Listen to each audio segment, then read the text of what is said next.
GNC 589. It's Friday, July 2nd, and you're listening to the Geek News Central podcast, sponsored by GoDaddy.com. Geek News Central is a program of the Tech Podcast Network. Woo, we made it into July. Can you believe the year is already half over?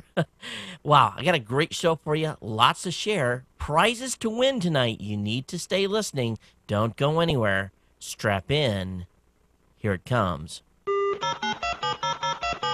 All right, people, I need a go, no-go for the Geek News Central podcast. Digital archive recorders. We're go fly. Microphone. We're go fly. Video feed. Go. Web browser. Go. RSS data stream aggregator. Go fly. Interflux Toddism suppressor. All right, I'm confused. Host readiness check. Welcome to the show. Welcome to the show. Voice ready confirmed. The Geek News Central podcast is a proud member of the Tech Podcast Network. If it's tech, it's here. All right, ladies and gentlemen, we are ready to go. Cue Todd in 5, Button, who's got the button? 4, There is no cause for alarm. 3, Everybody hold on to something. 2, Just press the button. 1. Aloha and welcome to the Geek News Central podcast, coming to you as live as it can be from the beautiful state of Hawaii via the Geek News Central studio overlooking Greater Oahu. You know, it always happens right as I'm ready to pull the trigger on the show. Either my chair isn't adjusted, or what's happening is I've got one of those pads underneath the chair here. It's one of those plastic pads, but I think it's kind of cheap because the wheels kind of sink into it, so it gets like these spots. I guess I could be like Leo Laporte and sit on one of those bouncing balls, but no, I'm not gonna go there anyway. So I got a very nice, comfortable, expensive chair to sit in, and that's the way it's going to remain. So, hey everyone, welcome to the show. Of course, I want to give a warm welcome to the Ohana. I want to thank all of you that are longtime listeners of the show. Thanks for coming in and watching or listening to the show today. We appreciate it. Of course, those of you that took the time to watch on Ustream tonight, late at night, thanks for coming in, or early in the morning, depending on what part of the world you're at. So, again, thanks for being part of the family here, and it really means a lot to me. Here we are, show number 589, and we have listeners from 165 countries worldwide, and it's pretty amazing to find that we are reaching that big of an audience, and the audience continues to grow show after show. Hey, I'm going to do something new tonight with the newsletter. So this is going to be a little bit of an experiment. I actually got an email from, well, I won't say who, but suggested I made some changes to the newsletter. This is a part one change. There probably is going to be a much better change because there's a template being built, but you're going to definitely see a change to the newsletter tonight.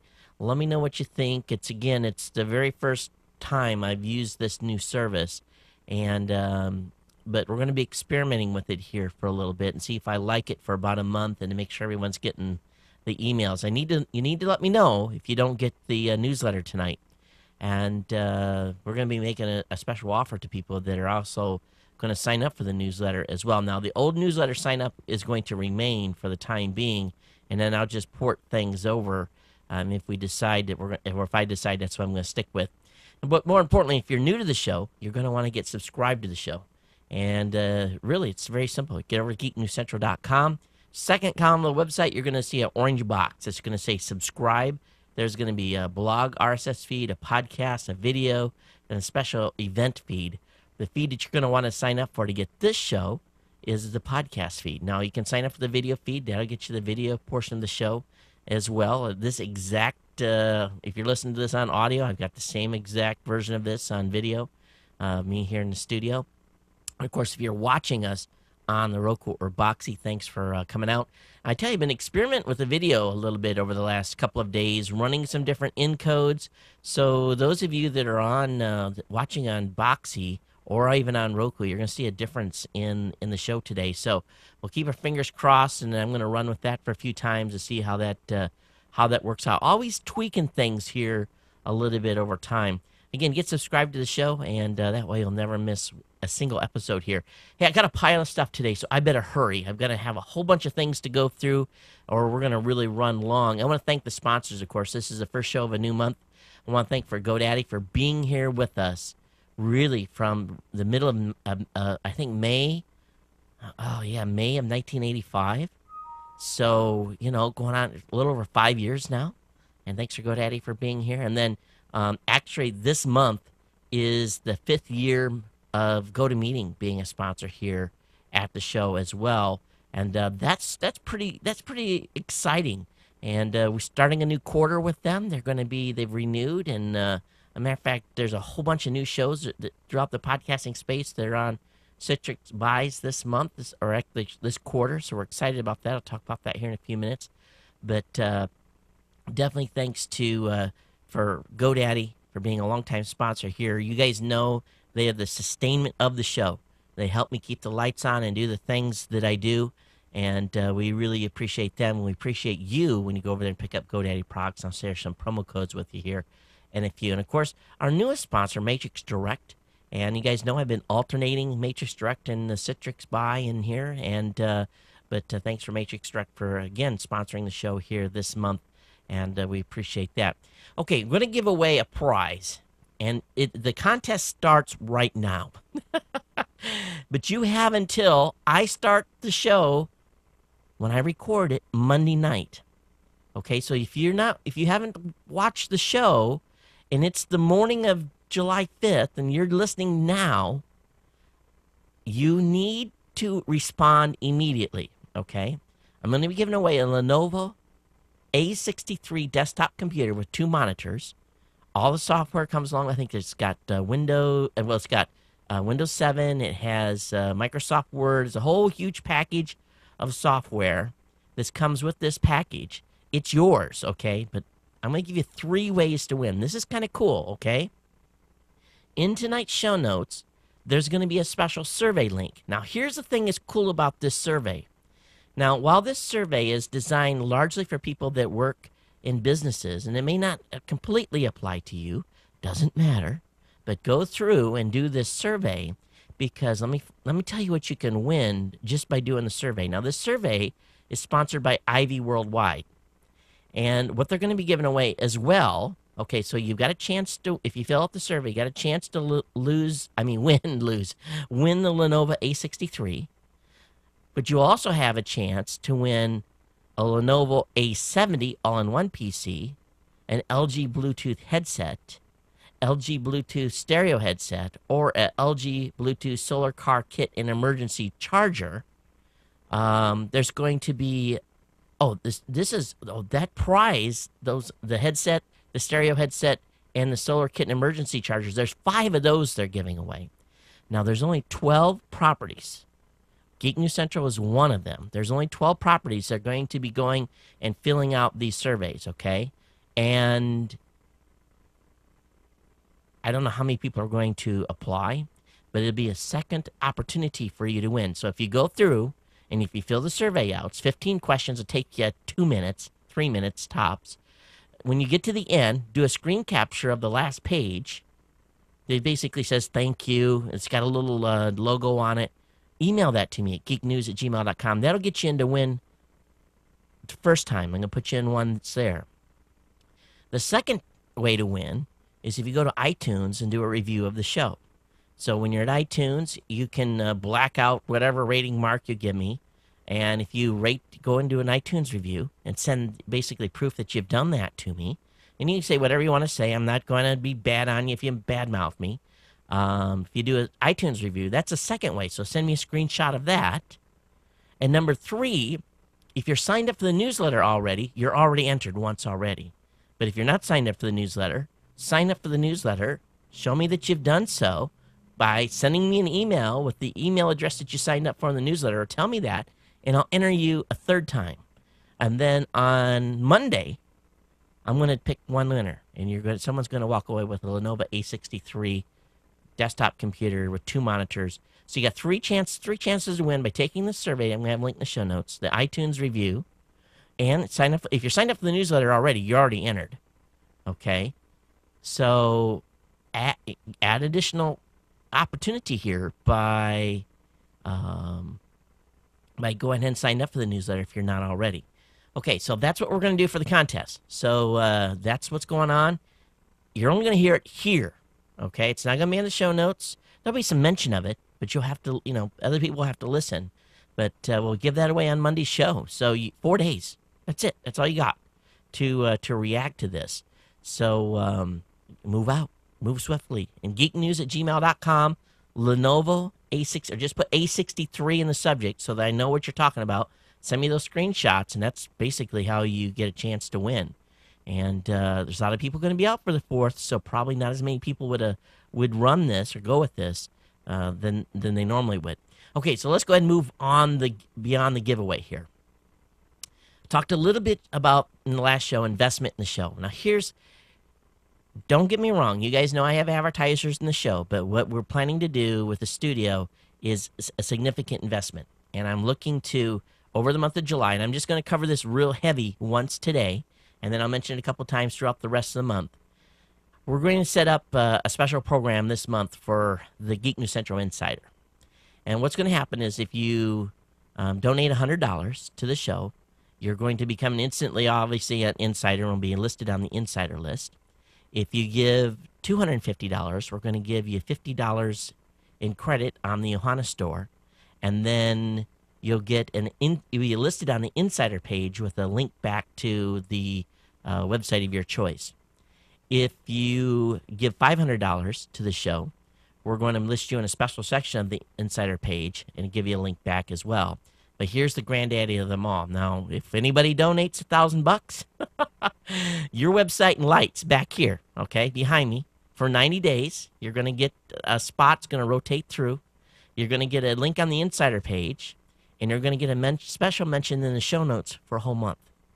Okay, so you'll have a special mention in the show notes. So good opportunity there. Is anybody going to donate? I don't know.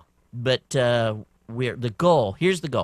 The goal is to get to 10 grand. I want to get to 10 grand in 30 days. If we make $8,000 in the first 15 days,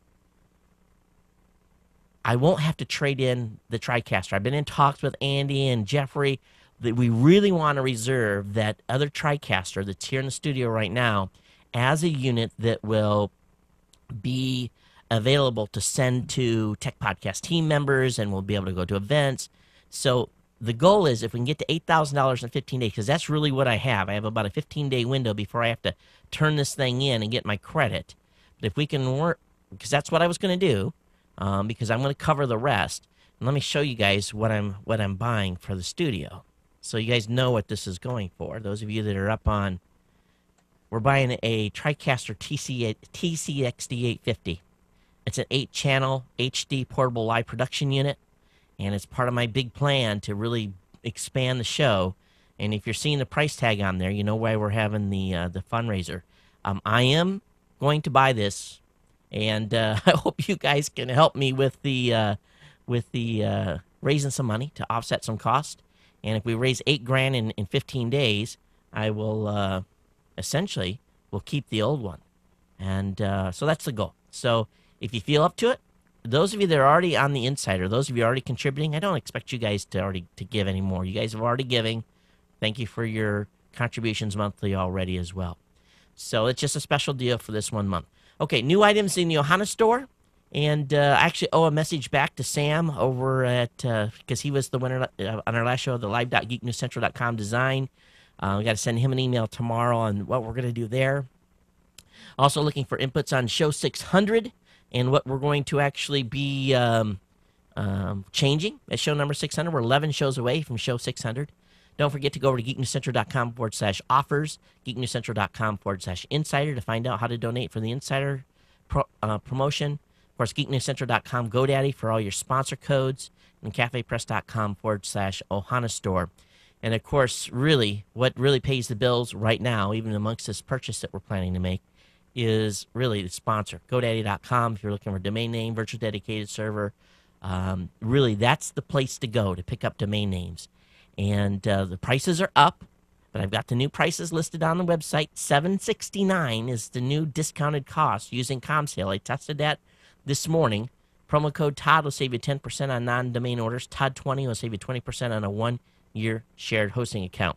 Now, with all this craziness going around here, hopefully I won't have a heart attack and my wife won't have to collect on the new insurance policy that I purchased for her and for myself. But check out Matrix Direct. Matrix Direct has helped over 4 million people with their life insurance needs, and they can help you too. Just go to matrixdirect.com/podcast for straightforward information and a free quote. Really, there's no reason to wait any longer to get the term life insurance you need. Take a moment right now, visit matrixdirect.com/podcast, and they'll give you all the details. Again, policies issued by American General Life Insurance Company, Houston, Texas, not available in all states. For details about this paid advertisement, please visit matrixdirect.com/podcast. Thanks for Matrix Direct for being a sponsor here. And you guys see the banner on the website and a link in the show notes. But again, also, big thanks for GoDaddy as well for being a long-time sponsor here of the show. All right, let's move on. Let's see what else I've got here. Make sure I got that done. That's covered.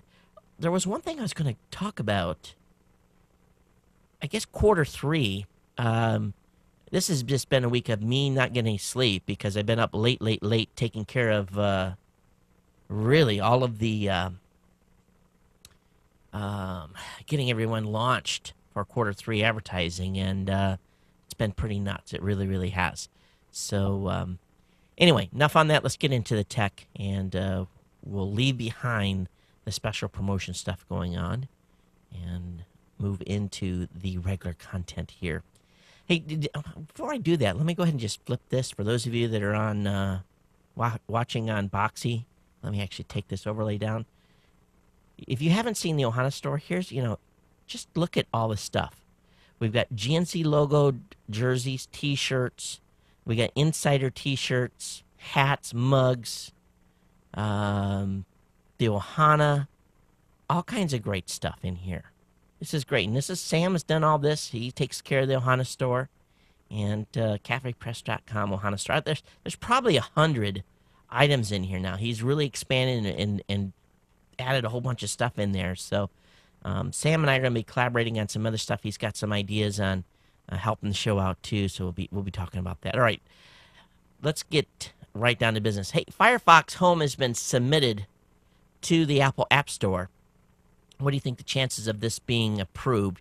And what I kind of wanted to do was, well, you really can't see it. If I play this, it'll kind of really overload everyone's senses. But they've created a video, and here's what Firefox Home is going to do. If you're, many times I'm working on something real quick, and I have to go, and I'm not done, or I finish up and I say, man, I need to take this with me, or email that link to myself so I know to load it up.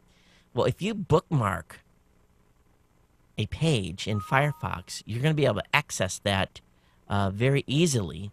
What is going? Oh, don't do that to me. It's going to really, what it's going to end up doing is providing you a way to quickly get back to stuff that's in your on your computer at home, and it's pretty cool. So I look forward to what's going to happen is Chrome going to crash on me here. It's reloading. I think will be okay. Those of you that were on the video, I don't know what happened. We disappeared there for a few minutes. So while I was trying to fix that, I know what happened. The browser went away, and I was still on the browser page. All right, over on blogarithms.com, podcorps.org is closing. 3 years ago, the Conversation Network launched podcorps.org as a place where producers of audio and video stringers around the world could work together. But the site never really achieved the momentum that they wanted to, so my good friend Doug Kay is shutting that down, and he's introducing a new website called Media Mobs at MediaMobs.com. It says it's a good place for people to migrate to. So if you're part of the PodCorps, you can get over to MediaMobs.com and check that out. There's a big conversation today about the iPhone 4 and some conversations that supposedly Steve Jobs had with a customer. And it appears that the entire conversation was fake. The CEO did not tell an angry customer, calm down, retire, it's just a phone. And that's been the laugh. That's no matter what, that's going to stick. That's going to stick for years because it just struck a chord. Every website that I saw and there was many, there was probably 30 websites that linked back to this original article. They were all had by this article. But anyway, they were all talking about it's just a phone. and which really kind of goes against everything that Apple has said about the iPhone 4, especially Steve Jobs has. But Apple is saying no, he did not have this conversation with anyone. And I kind of, when I initially read the conversation, it just didn't sound, it really didn't sound like the tone Steve Jobs used, because he used like one-liners, and these were like multi-sentence replies and stuff. So, but anyway, a lot of news outlets were had, and I'm sure the site that brought it up, which we'll talk about a little later, is probably going to have a lot of egg on its face. Hey, over at Sony, are you guys familiar, those of you that are overseas, have you even wanted a Dash? Well, up until today, the Dash has only been available in the United States. But now the Dash is available for export, and you're going to be able to buy the Dash. Now, here's the thing that Sony's saying about the Dash for those of you that are overseas thinking about buying this thing. They're saying that the Dash is still primarily intended for use in the United States, and the availability of apps and services will vary by region. It says, for instance, many providers automatically geo-filter their content, so your experience with the Dash may vary depending on your locations. Now, if you remember, I actually did a interview with Sony on the Dash at CES 2010, and actually, was pretty impressed with the unit. I have yet to get my hands on a production unit. They're pretty slick. They're pretty nice looking. They would make a great alarm clock. But we've been looking at building apps for the Sony Dash as well. But until we get our next programmer hired, we're really kind of just barely keeping our heads above water, and we should have the new programmer hired next week, which we're very excited about. So anyway, pretty cool what they've done there. They've made it available overseas as well. Hey, those of you in Comcast, they're starting to offer a multi-room DVR feature, and this is a little different. It's called Any Room DVR. It has the same capabilities as a standard DVR, except that this new DVR will be centrally located. It has a 500 gig hard drive in it, and then long as you've got another cable-provided set-top box, and you pay the applicable fees to get that in your home, you'll be able to access the DVR and queue it to record stuff from any room in the house. Now, they don't say how many channels they're going to allow. Now, they're saying you can connect to a maximum of 3 devices. So, but it doesn't tell me how many things can be played back at once. So, we'll have to see how this actually develops here. But I'd been thinking about buying renting another cable box for our bedroom. I've got the Roku in there, but there's sometimes kids want to watch something on the TV in the living room, and I don't want to be in the living room watching what they're watching. So I retire to the bedroom, and we just have a regular cable hook to it, and you can't get everything that you normally subscribe to. But pretty cool device and an interesting feature by Comcast. How come we never hear anything of Time Warner doing anything? We don't hear them talking, they don't talk anything about what they're bringing out. It doesn't seem like there's anything new. At least not in our region, there isn't. Right, AT&T is been criticized pretty heavily about locking down the Android headsets. And they have basically, this is a statement they've made. Now, we talked about this on an earlier show. It says AT&T selected the Android market as the exclusive source for application because it forces developers to be accountable for the apps they submit. If the Android community has issues with an app, the app can be flagged and removed. This minimizes the risk of malicious apps harming customers and provides more protection to the customer's private data stored on the phone. So what do you guys think about that? That's the reason they have their Android locked down. Has anyone in this audience picked up an Android handset, specifically the Moto Backflip or the HTC Area? Have you guys picked up one of those from AT&T? And are you using the Droid on their network at all? Has anyone done that because of the lockdown? If you have, love to hear your feedback. geeknews@gmail.com. geeknews@gmail.com. Of course, voicemail hotline is 619-342-7365. And I'm fully expecting to get some bashing emails. And guess what subject I think it's going to be on? Stuff that we talked about in the first part of the program. Okay. The Hulu CEO says we're complimentary to cable. All right, Hulu announced their $10 a month subscription plan, but get this. You're going to have to still watch advertising. You don't even get advertising free content. So, this is pretty surprised that, you're going to be slapping down $10 a month and you're still, they say, here's what they said. The CEO said lengthy consumer research found that users were more willing to pay if the service was partially subsidized by ads. Do you think I react to $10 or more of ads on NBC and their related networks every month from television? Do you think I actually react? No, I don't. Now, here's the thing. This service is broadcast focused and complementary to your cable and satellite service by design. Oh, this is funny. This is funny. Now, here's what I want all of you to do. I'm going to be a little devious, okay? I want you to call your cable provider. Tell them that you want to cancel your NBC shows only because you're paying Hulu $10 to watch on the on on your iPad, okay? Tell them you're paying $10 and you're going to watch it on the computer, so you want those services removed from your television and you would like a discount. I know it's not going to, nothing's going to happen. It's going to be a wasted call, but it would be a lot of fun. So I'll be first. I will call my cable provider tomorrow and ask them to cancel all my NBC programming. Oh gosh, I haven't even used Hulu. Oh, so maybe we can have a little fun with this at the expense of Hulu.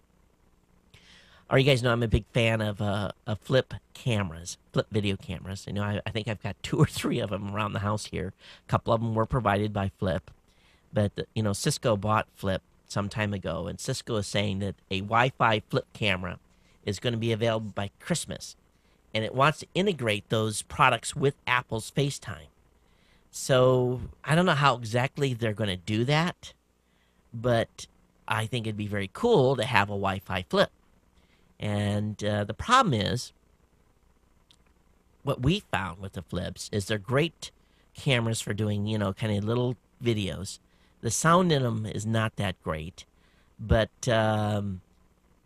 it's not going to beat the iPhone 4. Of course, you can only use the video editing on the iPhone 4. So if you pay for that app, I don't think you can actually do the video editing on the iPhone. But because I think where they charging for that, $4.99 is what they're charging on the App Store for the video editing from Apple. But it's pretty cool. It's pretty nice, and it looks good. So the question is, are they going to make the flip a little more smarter so that you can actually edit on this thing and then transmit via Wi-Fi straight to YouTube or other sites? They're going to have to really step up the game, and that's going to mean that the monitor is going to have to get bigger, I would think. And with the monitor getting bigger, then it's going to get more expensive, which will probably, so I don't know. We'll have to see what Cisco's going to do with the flip here, but it makes me really think that they are struggling to figure out a way to compete. Of course, there's, many of you that will use my kids. I let my kids use the flip a lot, and where I wouldn't let them use my iPhone. Hey, pretty cool ad, and this was a article written by Alan, one of our contributing editors over. Hey, ain't those guys doing a great job on Geek News Central? Aren't all the editors? I mean, they've been smoking. Matter of fact, I laughed when I emailed everyone this morning and said, okay, send me your blogging totals for the month, and I'm going to get ready to impact my PayPal balance. And they did. They impacted my PayPal balance pretty good because we do pay the contributing editors at Geek News Central. Everyone that writes articles over there gets paid. And but they've just been stepping the game up. They really, really have. Now here's a fun article, and just the reason I wanted to bring it up is because you gotta love Motorola. They ran a full-page ad in the New York Times on the Droid, and a picture of that is up on the video portion of the program right now. And the very bottom of the ad, it says here, and I'm not going to go into the full ad, but it says, when it comes with a double antenna design, the kind that allows you to hold the phone any way you like and use it just about anywhere to make crystal clear calls. You have a voice, and you deserve to be heard. So they obviously took a shot at the iPhone 4's supposed antenna issue, and there has been some testing done, and we'll talk about an article. Actually, got an article on Ars Technica later in the show that actually shows how much loss is really happening with this supposed issue with the iPhone 4. So we'll cover that. But that was by Alan, one of the contributing editors. Also, of course, for our UK folks, we got a UK contributor. Andrew is our one blogger that is from the UK, and he wrote an article basically on people over 50 getting online in the UK. And here's something that was an interesting statistic. In May of 2009, there were 36.9 million people online, growing to 30.8 million in the same month of 2010. Of this 5% growth, 1 million were over 50. For comparison, the World Bank reckoned there were about 61.4 million in the UK in 2008. So that means a little over 63% of the UK is online. And interesting, it was mostly men in the over 50s group where they saw the rise in people getting on the net. So this is a pretty impressive number there for the growth of folks getting on the net. Now, the article that I wanted to really talk about was one that was done by Susa Bell. And I know we have a lot of folks in this show that listen to this show that are vision impaired. And so, using websites and devices can be a challenge, essentially if they're not accessible. And she talks about challenges she has at school that she works at, the college she works at, and how she has to ensure that disabled students have access to the same resources that all the students do, regardless of their disability. And she's really got a good point here that says that ebooks or e-readers are nearly completely inaccessible, which has resulted in the Department of Justice issuing a statement saying, and this was done jointly between the Department of Justice. Oh, let's go back here. This was done jointly between the Department of Justice and the Department of Education, U.S. Department of Education, with an endorsement from the Office of Civil Rights, where they said schools are cautioned against recommending forcing or prescribing ebook readers for their students. It is unacceptable for universities to use emerging technology without insisting that this technology be accessible to all students, the statement said in part. So I'd love to hear some feedback from those of you that have disabilities that listen to the show, especially vision impaired. What do you guys think about this announcement? I think it's great. I really did not realize that there was such a big issue with e-readers, and many of them will actually read text to voice, but they will not. The menus don't have any voice functions. So while you can hear the text being read, then you try to navigate, and there's just no way to navigate because there's no cues. Now, they have the scrolling up sizes and fonts and all that, but, for someone that's completely blind, it does them no good. So, interesting announcement by DOJ, DOE, and Office of Civil Rights. Hey, we heard about this spy ring, right? Well, I tell you, you thought the Cold War was over, right? But as being reported in networkworld.com, the Russian spy ring needed some serious IT help.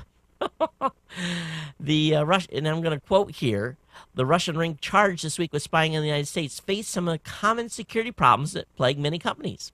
Misconfigured wireless networks, users writing passwords on slips of paper and laptops, help desk issues that took months to resolve.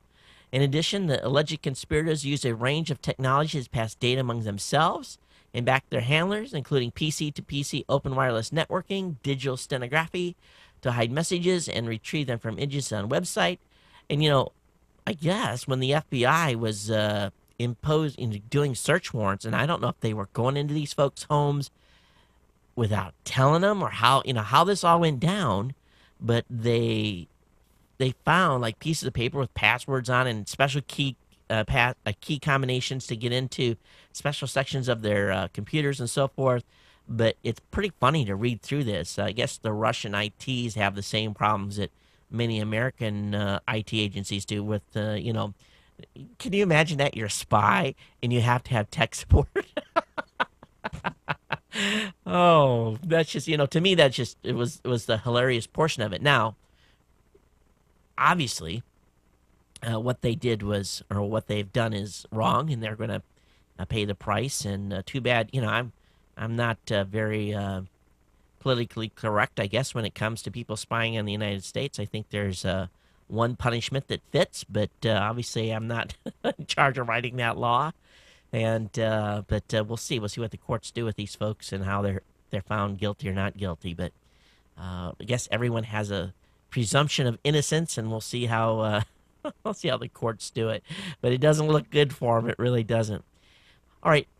Some months back, a 22-year-old woman was jailed for 2 days after being arrested for filming 2 brief snippets of a motion picture.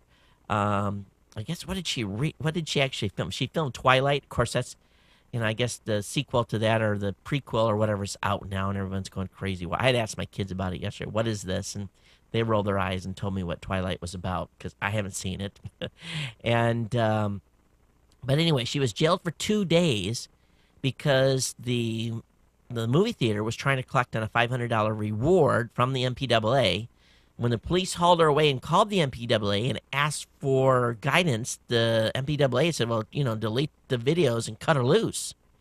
And they didn't. They kept her in jail for 2 days. So now she is suing for $50,000 in damages, claims that she did not film with intent to pirate the movie, that instead she was having with her friends and family at a birthday party, and that she's, claiming distress for being arrested and having people mock her. And so we'll see where she goes on this. But can you imagine? First of all, don't record stuff at movie theaters. They're pretty sensitive about that these days. And who knows? You may spend a couple days in Slammer. I don't know where she's going to go on this suit or not, but we'll see. Hey, the folks over at CNET have a great article. And I love articles that's got lots of pictures and lots of videos. This is a behind the scenes with the next $100 bill. Now, our currency. I got to move this cable here. Our currency has went through multiple changes to try to stay ahead of the counterfeiters. But they have a multi-part article that talks about the technology used in making money. And, of course, they had to have the money shot where they're showing, $400,000 of $100 bills all wrapped up.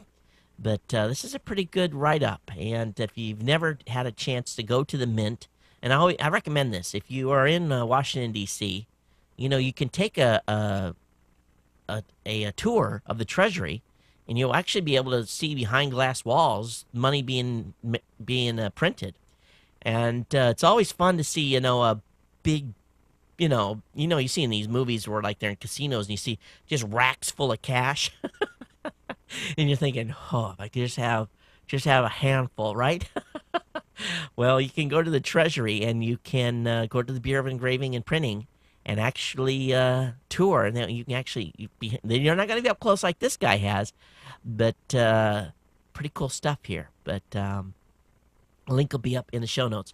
I had heard one time that the United States actually printed currency for other countries as well because we had such good technology. Now, I don't know if that's true or not, but I had heard that. Now, it kind of seems kind of weird, us printing other countries' currency. Lots of weird things could happen there, but I had heard that one time. I don't know how much truth there is to it, but that's here nor there. That was years ago. All right, if you have a Chevy and you have OnStar, users today can start beaming your directions to your car.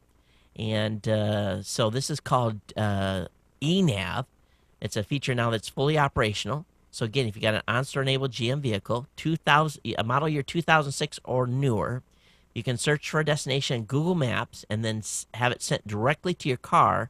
It's similar to Ford Sync, and it basically will give you download into your map system, and it'll give you directions. Now, I don't know how it gets there, if you email it or whatever, but it sounds like you actually have to be at your computer or maybe your mobile device. It's not like you can just punch it in, and that doesn't really make any sense at all to me, because it seems like you'd want to do that. And I don't know, haven't been in a brand new GM car that has had OnStar features. Of course, there's no screen; it just talks to you. So, I don't know how you're going to shut it off or any of this other stuff. If anybody's got one of these, has a GM OnStar eNav, love to hear from you on the show. geeknews@gmail.com, voicemail hotline 619-342-7365. Google announced today a purchase of ITA. ITA Software Incorporated, they purchased it for $700 million. And what's important about this is a travel information provider. And this has been rumored for a couple of months now. And Google's essentially going to own us in the skies, too. They own us on the ground. Now they're going to own us in the air. So this is another big win by Sequoia Capital and Battery Ventures, because they only had about $100 million financing round from them. So a big cash win for those investors there. But I guess ITA is linked up with a lot of the companies that we use to search for airline tickets. I don't know if it's Orbitz or those specific companies, but those folks have to be really worried by this move. Now, we know Bing Travel was announced last year, and Google is saying it's going to honor all ITA contracts, but Google's the 500-pound gorilla. They come to play, and it's a game changer. We'll see how it makes a difference in all of us trying to find the cheapest airfare. If you're a loyalty flyer like I am, where you fly on the same airline every time, I don't know if these types of sites would make that much of a difference or not, but maybe. Of course, Google updated its news.google.com yesterday, and some people like it, some people hate it. I'm kind of on the fence at this point, but they made some definite big changes to it. Partially in the way that you navigate. Now, I played for a little bit this afternoon, added some new categories, a social news category. I added some other stuff as well, but I really didn't use any of the sharing features that was introduced in the rollout. But there's no question here that Google is trying to really make a mark on having this as a destination page for all of us. But, all the sections like world news, sports, etc. are still there. And news for you is a main portion of the page. But they kind of got all kinds of sharing features in there. But we will see how this works out and whether or not this one sticks or not. I found this article over at gigaohm.com. Of course, Google earlier in the week as well announced that basically they were kind of conceding a little bit to the Chinese, where they were saying that 1 in 7 searches would be actually going back to the Chinese Google servers versus the Hong Kong ones. And they're trying to appease the Chinese a little bit because their license to operate business in China expired today or yesterday, and they are really at this point kind of in limbo on whether or not they're going to be able to continue to operate here. And I'm sure China is going to play a little hardball with them, but it's a little disappointing that they backed down to a certain extent. But really, what Google has said is that Chinese governments complained about the practice and threatened to withhold its license to operate in China. And it's, as many people as in China and the money that's there, they just hardly cannot afford not to be in China, even considering, all the abuses, the pollution there, you just name it, all the issues that are in China right now. And, one thing, we're getting a lot of Chinese visitors here in Hawaii. And you know what the number one exit survey answer is on why they love Hawaii? They did not know the sky was so blue or the ocean is as blue as well. They've never seen the sky as blue or the oceans as blue. And that's pretty sad. because where I grew up in Michigan, the skies are blue. Now the lakes aren't blue. They're brown. But, generally pollution free. Nice place to live. Fresh air. Hawaii's the same.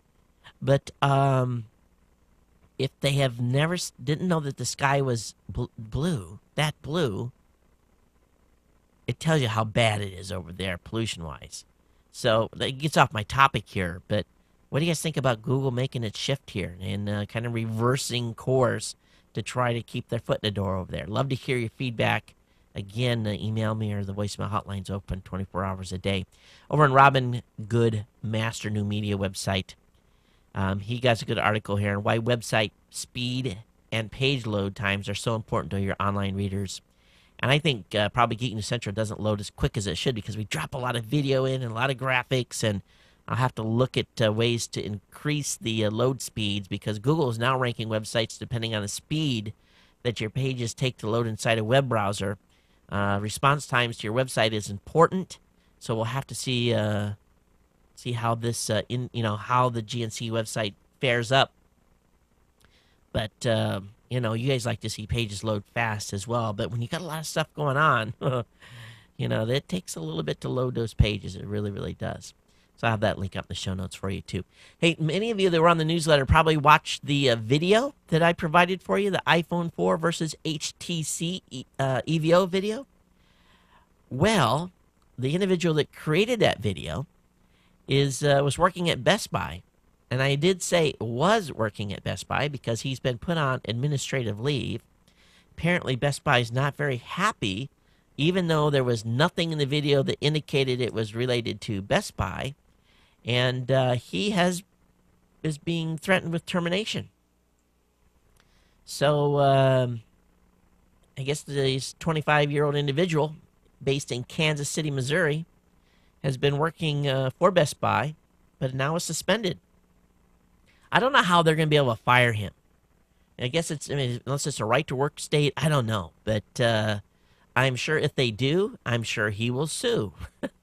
Because he says nothing about Best Buy, and they really only found his identity by doing some deeper searching into some other videos that were made by that username and found his name associated somehow and figured out that he was a Best Buy employee. So, makes you wonder, where that line is to be drawn. Of course, Google's got another little thing up their sleeve. It seems like this is Google Day, doesn't it? Google CEO has basically given a denial of a forthcoming social network called Google Me, which was, of course, announced by Kevin Rose on a Twitter earlier this week. So he's not completely denying, or it's a non-denial is what it is. So we'll see. What do you guys think? Think Google will be able to compete against Facebook? If they do it right, I think they'll compete very well against Facebook. But how much information do they really need to know about this? They already know everything else. Yeah, on the space front, a Progress resupply ship has launched. This launched on, when did this actually? It launched on Wednesday. And the Soyuz rocket carrying the Progress M06M was sent up. It's got 3,000 pounds, 2.5 tons of water, food, propellant, and other supplies. So that's not a surprise. Those are punched up quite often. And then, of course, to make ready for the Progress to arrive, the Soyuz, basically that's the spacecraft that's always docked at the ISS to act as an escape vehicle, was relocated to a new docking port to make room for the arrival of the supplies. So that's a little action going up there at the International Space Station. Hey, there's a good article over on Ars Technica talking about, basically it's entitled "The PC Simply Less Interesting Than It Was in 1998 to 2003." I don't know if I agree with that. Obviously, we have a lot more options. We got our mobile phones, we got iPads, we have Crackberries, we've got the droids, all kinds of different devices to get us connected these days. But my PC still is an integral part of everything I do. Now, he was referring to writing about PCs, and I think we all, in the early days, are really hung up on, when it was time to go from the Intel 286 to the Intel 386, and then from the Intel 386 to the 46, and then the Pentium chip. Whew, that was juicy stuff. It really, really was, and we all couldn't wait to get all the specs and information and how much faster the computers would be, and jumps of hard drives from 100 gigabytes to 200 gigs. That was big, big, big news. I don't even know what's in my computer on my desk. I have no idea what chipset's in there. Not a clue. I really don't. I could look at the label. I know it's Intel. I know how much RAM's in it. I know pretty much how much storage in it, but before I could click off every little spec, I really could. And I think he makes the correct point here that hardware's hardware anymore. It's just, most of these machines will do most everything we want them to do. Some will do them a little better than others, but we really don't focus anymore on, oh my goodness, you've got 2 gigs of RAM in that. Can I see the chip? Really, I would have people come over and want to see the inside of the computer because I was doing some interesting things. I was running my BBS. I was running 8 lines. I had a Comtrol card in there, and that was a $1,500 card, sitting in my box. And that was just that I polished that thing like it was gold. For as much as it cost at the time, yeah, it was big money. It's still big money today, and but is mobile taking over for our computers? Are you guys spending less time in front of your PCs or more?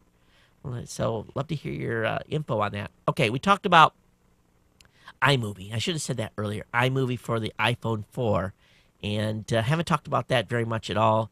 But there's a good write-up on Arsenic about iMovie for the iPhone 4, and I was pretty intrigued here. I'm thinking about this from a content production. Basically, I'm thinking to myself, okay, how long would it take me to, if I'm going to be at some event and I want to do a quick interview with someone and I got maybe a little external mic hooked up to it, how long would it take me to edit and publish a video with this and be able to get it up online? And it looks to me like it's pretty fast. If you've already got your, the intro video done, you can just drop those in there, some pictures, transitions, and labeling, and you hit publish, and it, boom, off to YouTube you go. And it gives you the ability to go 360p, 540p, or 720p. So, what are you guys' experience with this that have the iPhone 4? Are you using iMovie? How's it working out for you? They're definitely changing the game here a little bit, folks. They really are. All right, let's talk a little bit about the peer-to-peer cases that are in work.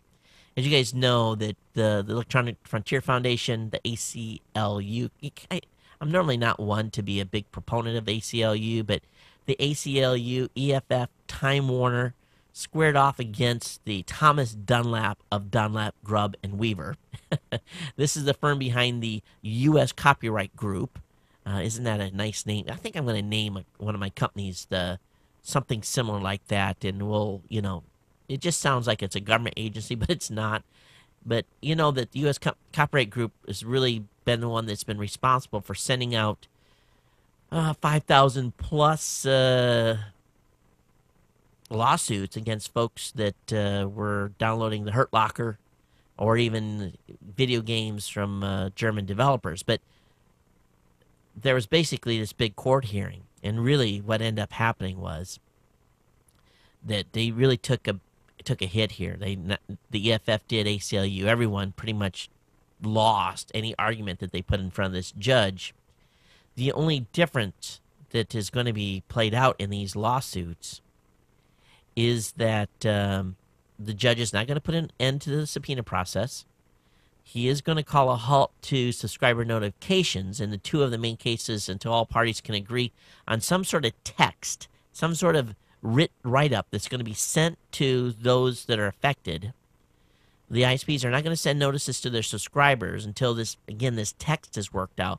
It's a little vague here on what's going to happen. It really, the only difference is the wording on the actual subpoenas or lawsuits going to be different. And it has to be agreed to by all parties. Now, we'll see how long this takes, but not a good day really for the EFF on this. They had nothing really positive to say. All right, there's a great write-up here on putting hard numbers to the iPhone 4 antenna issues. Now, if you're an engineer type of guy, you'll know when I'm talking in dBs that, let me just say, for every 3 dB of loss, it's essentially, how should I say it? It's half power. I don't want to get too technical here, but if you have an antenna with 0 dB of gain, and then it is somehow affected by a touch and it goes to 3 dB of gain, effectively what you've really kind of done is decrease the receiving range of that receiver, or you have a less strong bar range on your bar indicator. So what they found here was that there was some loss in the iPhone 4. Basically, the iPhone 4 measured 14 dB and 18 dB drops respectively. However, the problem with the iPhone's 4 external antenna is worse. Bridging the antenna detunes 3G reception by a full 24. First of all, they started with a 3GS.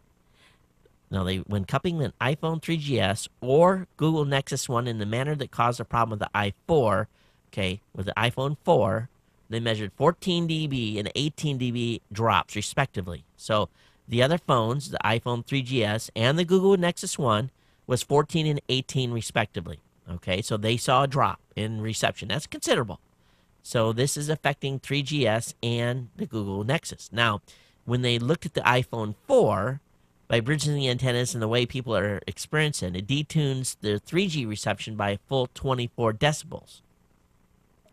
Now, they go on to say, as long as you have a signal strong enough to show 5 bars on your iPhone 4, which requires a signal reception, basically power hitting the antenna between minus 51 and minus 91, a 24 dB drop in signal strength shouldn't drop your call or data connection. It says, however, Apple only uses a very small range of the signal strength for showing 4 or less bars from minus 91 down to the usable signal cutoff at minus 113 dB. So if your phone displays 4 bars or less, a 24 dB attenuation will cut the signal below the usable limit. So in other words, where the range of the actual bars are, when you go to 4 bars, the decrease in gripping it is more significant than when you're at 5 bars and gripping it, which may not affect it. So pretty crazy stuff. I have the full article here. I could spend a lot of time on this and really go into this because I really do understand what they've done here. But basically, if you only got a 4 bar to start off with and you grip your phone, you're probably going to have a big issue. If you've got 5 bars and grip the phone, maybe not so much. Okay, I'm going to run long or I'm going to have to skip some stuff tonight. The Art of Tweeting, it's a good article over on CNET Reviews. I'll have that linked up in the show notes for you. If you're a Trillion5 user, Trillion5 is going to be out directly, so you'll be getting that here to upgrade to if you're using Trillion4. And I think this is something we all knew. Many people have members of their family that live a long time. They just have great genes. Always people said that people that live to 100 have great genes, even some people that have bad habits. So they have found now that people who live to 100 and beyond have a unique set of genetic variations that seem to help them live 20 years longer than the rest of the population. So the gene cluster seems to trump disease-causing genes that would otherwise cause common problems of aging. And then it says, winning this genetic lottery is no free pass. Exercise and healthy living still do play a big role. So, pretty cool. I know that with a grandmother that died at 98, a grandfather that died at 99, and my dad's parents are still getting ready to hit their 90s. I guess, got a good gene pool, but my dad's side, heart disease, is the one that seems to be getting all the guys. So if we can keep that under control, then maybe I have a chance. I don't know. So I'm sure there'll be a battery of tests we'll be able to pay for at some point. Also, do you ever have problems putting batteries in devices? Well, Microsoft has come up with some technology that allows you to put your batteries any which way in a device, and they're going to be licensing this royalty-free. They're working with Duracell, so this is kind of cool, so you won't have to look which way the batteries are going in, and that makes it handy when I'm doing interviews and stuff. That'll be great. As you all know, your hair contains a lot of data. They can do drug testing from hair. There's all kinds of stuff they can find. And right now, they're able to determine which cities you've been in by the water you've drank in those cities. And basically, the makeup of that water changes the makeup of your hair, and they can track that. So they figure this might start being used in court cases. So, but most people drink bottled water now, so does it matter? All right, NASA set date for Space Shuttle final missions. They have moved the missions. So November 1 for Space Shuttle Discovery STS-133 and February 26 for liftoff of Shuttle Endeavour on STS-134, the last two missions. The dates had to be adjusted because of critical payloads. So that is in work. Let me go here and real quick and lock up the last couple of these. You know, they got these companies now that do term papers for kids. $23 a page. Guarantees a B. Turnaround in 48 hours. What's wrong with that picture? Actually have people that write articles. Don't get it. All right, I've got 2 or 3 more here for you. I'll skip those. One about the flying car, one about the no-fly list, and then about TwitPic overreacting to the folks are preposterous and importing data off their RSS feed. So those will be up in the show notes. I won't go into them. I've got a voicemail and emails here, so let me get into those so we don't run long. And this is one of my favorite callers to the show, and this has something to do with John C. Dvorak and Adam Curry and Stern's call. So this should be a lot of fun. I haven't previewed this yet. So, all right, here we go. Hey, Todd. Brian in Brooklyn here. Hey, Brian. How'd you like that iPhone 4 versus Evo video? That just cracked me up. But, it's not too far from the truth. It's the sad part about it. Hey, you didn't mention the photo I took that I sent you from the 30th floor of the looking down on the line at the Apple flagship store. That line wrapped around the entire building. And those blocks are long. The blocks in between the avenues, they're over 1,000 feet long. And the line is 4 people wide. Not to mention the size of the herd they had in the corral or the holding pen down at the 5th Avenue end. The other photo I sent you, sorry, it was the wrong one. I didn't mean to send you Wi-Fi results. I meant to send you the 3G results. But I'm getting 5 megabytes down on the Evo and the Sprint 3G here in New York. I mean, I can live with that. No rush for 4G for me. It's a lot better than I was getting on my T-Mobile G1. T-Mobile customer service great, but in New York, I'll tell you, you need to be on a CDMA network, at least for the moment. But hey, I was listening to that Howard Stern, Adam Curry interview. I didn't think Adam said anything negative about podcasts, and I only heard him say he didn't like the name or the term podcast, and I have to agree. I think for the same reason that Leo Laporte calls them netcast as opposed to podcast, the reason is that it automatically associates podcasts with iPods. As soon as you use that word pod, people think it's something you can only do on an iPod. I know, I'm sure it sounds crazy to you, but you're around, constantly around tech enthusiasts. Of course they know better. Right. But I'd imagine Apple makes a lot of sales on the term podcast alone. People over here, that their favorite show is available as a podcast. They run out and buy an iPod. Or even worse, they think, I don't have an iPod, so I can't do that. I can't listen to that. I don't know if it's by PR design or coincidence, but Apple, they seem to often benefit from the terminology. I heard a guy the other day in the elevator saying how he's going to go out and get a new iPhone 4G. 4G. I didn't have the patience to explain to him that it's version 4, not 4G, and that the speed is the same as the 3G or 3GS. But Adam was saying something to Howard about with 3G devices you can stream and that you don't necessarily have to download or subscribe, which works if you always have a connection, which we know isn't the case. So there's always going to be a need to subscribe and download. For me, I mean, I'm a DVR person, so I like to customize my listening time. I'm sure you don't remember, but I mentioned to you somewhere about show 300 or in the 300s. I asked you why you didn't consider having an audio stream of shows from TPN. Recycle them every few days, add a new one once in a while when they become available. And I guess you know Leo has an audio twit stream. I'd love to see what his numbers are on that compared to his podcast. It comes as a preset, at least on one of my Android internet radio apps. I haven't listened to it enough to know how frequently he recycles, but, you know, hey, even the BBC recycles news stories. Nothing wrong with that.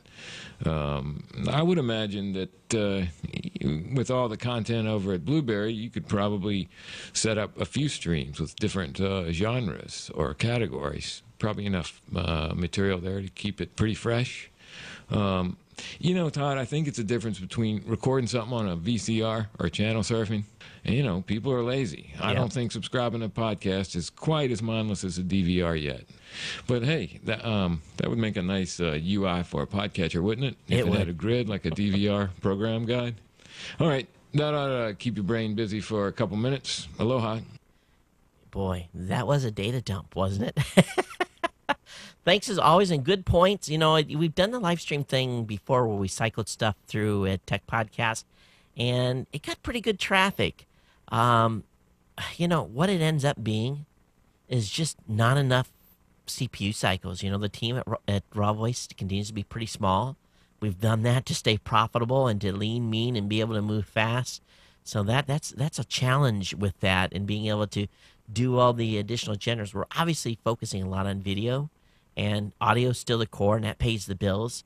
But we really know what's coming. And, you know, if you haven't listened to my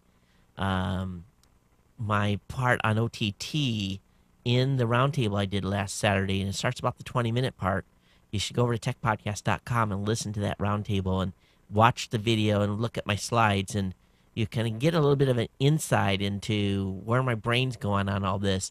But great points on everything, and thanks for sending all the stuff in that you have. Hey, let me go ahead and let's get through the emails real quick here before I run way long. Got an email from Aaron. He says, hey, Todd, longtime listener, got my dad hooked. Aaron and Dad, welcome. Anyway, I'm a developer at Articulate, and we have a free screen capture software that may be useful to you at Screener, SCREENR.com. Hooks into Twitter and allows you to publish free screencasts. A lot of people use it to give quick tutorials on how to do X on their computer. On the Apple bit, I can't believe how much Apple is treated like a golden boy. They tell us what we should install on our devices and now they're telling us how we should hold our phone. I can't believe the Apple lemming are totally cool with that. I swear, Steve Jobs takes notes from the villain in Snow Crash, L. Bob Riff. If Microsoft did anything like that, people would be holding torches and pitchforks and marching to Redmond. Cheers, Aaron. And I notice, Aaron, you're from Bellevue. I know you don't work with Microsoft, but wow. Yeah, I think you're right. And Microsoft would not be given a pass on this at all. I got an email from Ron. He said, hey, Todd, I know you're space buff. Check out this site to get your image carried into space. We talked about this on an earlier show, Ron, but thanks for the reminder here. They give you a flight certificate. You can find this at faceinspace.nasa.gov. And Ron, thanks for sending that in. He got an email here from Christopher. He said, hey, Todd, just checked out the GNC website, discovered that one of your contributing writers is the one actually stopping by through St. Louis. I read the story on Google Buzz and mistook it as your story. Sorry, the offer still stands, or if you're ever in the Kansas City area, I'd love to talk tech with you in person and maybe talk about life in the military, since we've stomped some of the same grounds, I'm sure. And he says, by the way, I'm liking the articles posting to the site. It's really starting to gel, and it's quickly becoming one of my daily stops. That's what it's all about, Chris, is making sure it's a daily stop. And the contributing editors over there, bloggers, they're really doing a great job. And we actually did see a little bump in traffic last month, which is what the goal is to continue to climb that out. And I can pay them more when we get more traffic. Got an email here from Near. He says, Todd, how bored and low can some people get? Emotional distress over lost cause because of a defective iPhone 4. Give me a break and get a life. So this is an article that's over on Information Week. And yeah, you know what? I agree, Near. But you know what? People Some people, this is their only communication device, and they live and die by that thing. So I can understand their passion. Got an email from Greg. He said, hey, Todd, I was wondering if you or the Ohana had any resources concerning mobile ad view return rates. In other words, if one were to create an ad-supported mobile app, iPhone, Android, etc., is there a way to calculate the return on a per-view or click-through basis?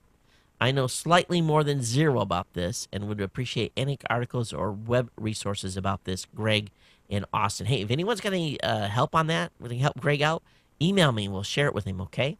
Got an email here from Chris. Hey, first off, let me say that I love the show and listen whenever I can on my Android phone using Beyond Pod to catch the feed each week. So Beyond Pod, that's one to remember, Android users. Two things I'd love to see a bit more. Volume. Compared to Leah's show, yours comes off a bit softer. I know you want to avoid the explosives and coming in too hot, but I have to crank up the volume when I'm driving to hear the show. Not a huge issue by any means, but one I would love to hear implemented. The second is entirely up to you, but in my opinion, I love roundtable discussions. There's nothing wrong with a solo broadcast, but it sometimes cough as a preachy, even for the best podcasters out there. Yep, that's me. With at least a single co-host, there's a bit of interaction and fleshing out of ideas and opinions that you don't get with a single host show. I realize in your case, being in Hawaii makes things difficult to get a second person on the show with you. There are, however, special caffeinated supercharged geeks out there that would be great for counter arguments and ideas that would jump on the opportunity to talk tech with you despite the hour or night of day. Just a thought. Read what you thought about going. Oh, okay. So anyway, what do you guys think? You guys think I should have a co-host on? Is there anybody in the East or West Coast that would be willing to stay up this late and talk tech and do a segment together? Let me know. geeknews@gmail.com. I got an email here from Lamar. He said, Todd, you must give credit to the Apple marketing team. There's been a huge influx of new iPhone users. A friend of mine who has a 3-year-old basic cell phone ordered a new iPhone 4, so I don't think Apple truly counted on the new clients. I enjoy the show. Keep it up. No show changes needed, in my opinion. And again, Lamar. Got an email from Jeff. Hey, he said, Todd. Hey, not to be read over your podcast. Don't worry. I'm going to read it. You mentioned that Windows PC takes you mentioned that a Windows PC takes longer to boot as they get older. You also said it might be good if the operating system would delay the loading of some apps so that you could slow down to computing faster. About a month ago, on your show, you mentioned a program app called Soluto, which does exactly that. I've tried it on 6 machines, XPs, and Windows 7, and it works well. You want to give it a try. Soluto is free download. You know, I should take my own advice, right? Thanks, Jeff. Got an email here from Nicholas. Same thing. On your last podcast, you're talking about how your PC doesn't boot up as fast after having had it for a while. And he pointed out it has to all do with apps that add themselves to the startup process. He said, I found a nice app the other day that you install and it monitors your boot up process. And they basically, again, talking about Soluto. So thanks, Nick, on that. Daniel sent me a link to some pretty cool Windows 7 ebooks. I'll have that link up in the show notes tonight. You guys check that out, okay? And it's one of the folks that run our library system that we have linked up on the website. Got an email here from Jeff. He says, of course, Jeffrey's one of our listeners that has been basically had a gunshot wound a number of years ago. He goes to say, hey, Todd, I'm hurting so bad, but I have to listen. Here's a problem that helps you block startup files you don't need. I get the software from Paul Thurrott. It's Soluto. So everyone's telling me Soluto. So Jeff and Chris all told me to go get a Soluto. So I will go get Soluto and try it on the laptop that's got an issue. All right, we're right here at the time. And sorry about the goof up earlier. Those of you that are listening to the audio portion, I may just chop that where that time was. And but those of you on the video, you had to live with the goof up. Thanks for hanging with me. Thanks for being part of the family. Everyone, take care. We'll see. Hey, don't forget about the free prize, about that computer I'm giving away. Go do that stuff I talked about earlier in the show. If you need a reminder, go back and replay. I want you guys to get involved and win on that thing, all right? Remember, subject like A63 with the items that you need to do to win. geeknews@gmail.com, voicemail hotline 619-342-7365. Thanks for being with me here, and until next time, everyone, take care. Have a great 4th of July. Aloha.